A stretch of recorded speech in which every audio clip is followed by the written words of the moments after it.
Okay, so I wanted to send you a quick little video in case you were wondering what the heck we've been doing for the past week. So, since he just graduated puppy camp, he has a pretty good foundational understanding of our marker system, but I wanted to play a little more into that this week just to make sure he really understands what I'm asking of him.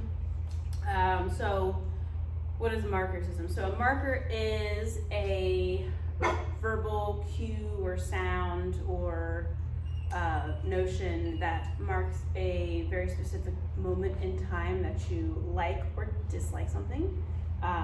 It's basically a bridge between the moment in time that you like something and when you can deliver the reinforcement. So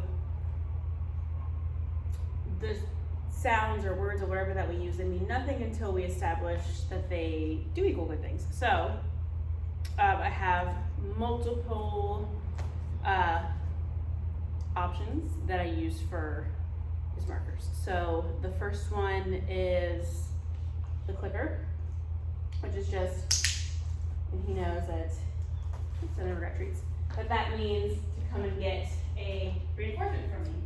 It would help if I had treats ready, which I do not.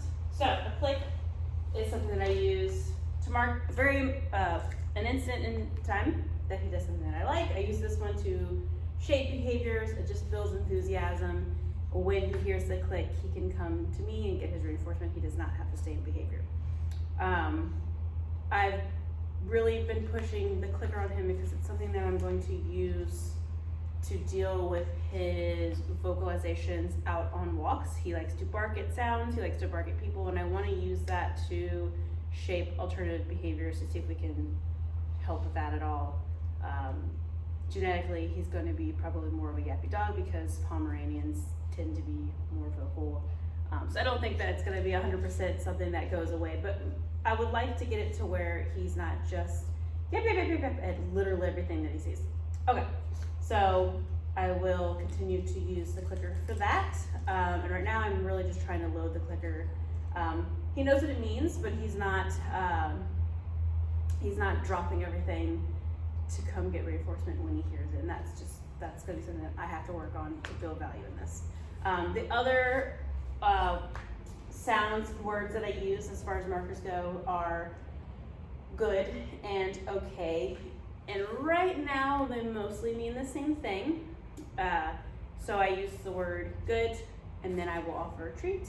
Same thing with okay. I will say the word okay and offer him a treat. So good is going to be used, or something that I use to build duration, because when I put him in behavior, I want him to remain in behavior until I give him his release word, which is going to be okay. So okay is going to be his terminal marker. So because he did puppy camp, I've already started working on building duration. I think he's ready for it. Whereas with dogs that are fresh into this first week of training, it's something that I hold off until the later or more into week 2. So what I'm doing is I have my hand filled with treats, and I want to have him follow my hand around as I lure him into behavior, as I lure him into certain positions. If it's a brand new behavior, as soon as he shows me that behavior, I click and I run backwards to let him get his reinforcement. I want to build power and excitement in that behavior. If it's something that we've already worked on a little bit, then I'm going to start building duration into it. So, Bandit, hey bud, oh, you're a good boy. So, for instance, let's see if you can see him. Come here, place. So we've been working on this. I'm just starting to add the word place in, or we started to a little bit with puppy camp. Good. So I'm just going to repeat the word good as I offer him reinforcement to build duration, to put value into remaining into this behavior. Good. And then when I'm ready, okay. Very good. He's a good boy. So, something that I've been doing with him, when I offer him, or when I'm luring, I keep a closed fist when he's not allowed to take anything from me.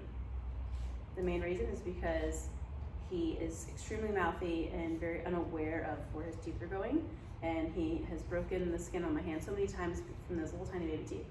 And it's nothing malicious, like he's not being aggressive or anything, he just is just very unaware of what his teeth are doing. So when I reach to give him food, my hands are closed to show him that he cannot have anything. So he's never successful in getting food from me when my fist is closed. When he stops chewing on me, that is when I give that marker, good, and I open my hand and let him take treats. As soon as I close my hand again, he has to stop taking food. So he literally cannot get food from me. So that's gonna help with his mouthiness, and it already has started to help. But it's also going to build neutrality in my hand movements. So I want him to eventually, as we build duration, I want him to remain in behavior until I give him his terminal marker. So I want him to not be responding to my physical cues. So I should be able to move around and do whatever I want to. What do you have? You have a crayon? So if I have a closed fist and he's learned that he can't have anything, I should be able to move my hand back and forth without him jumping up out of behavior to get it. Good, very nice. So that will help him not be responding to my physical cues. I want him responding to my verbal cues. I want him to hear good, okay, click. And something that we're starting to add in a little bit here and there are his infraction markers. So no or so those are going to be like punishment terms or non-reinforcement markers, like he doesn't get anything. I'm starting to add in leash pressure to counter when he comes out of behavior too soon. So if we're doing good and he pops up out of a sit or something, I will say no, apply pressure to help him go back into the sit, and then good, when he fixes it, release leash pressure. That's getting a little bit ahead of myself. We're just starting with that. Commands, I use them sparingly. I'm more so looking for consistency in him going into behavior right away without me having to do too much luring.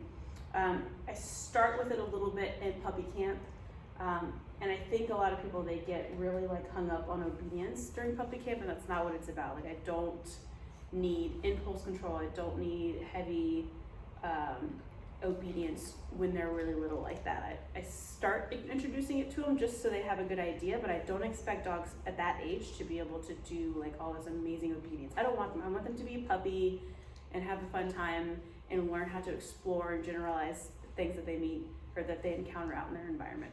Anyway, he's out of puppy camp.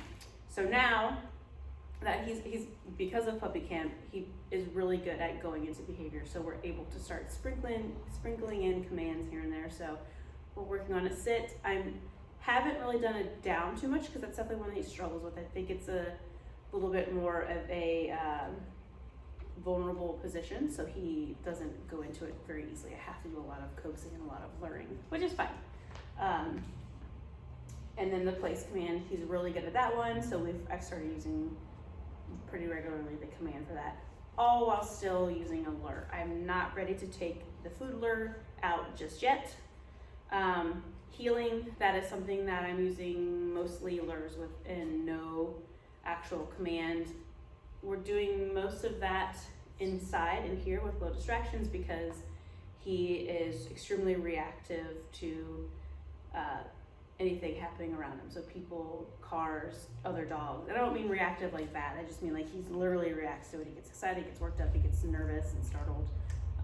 So I want to make sure that he has a good understanding of what it is in an environment like this before I start asking for that stuff out and about. And again, I want to use the clicker to help shape a better response to those things that right now make him be vocal and nervous and whatnot.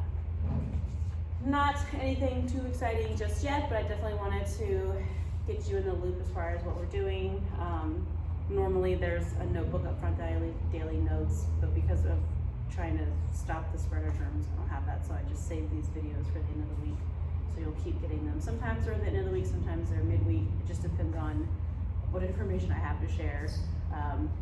I would do more videos, but for whatever reason, my YouTube takes like 3 days to upload, so I try to like condense them all into one instead of doing a bunch of little ones that take me a bajillion years to upload. So anyway, have a good weekend. See you next week, right? We're gonna keep working now.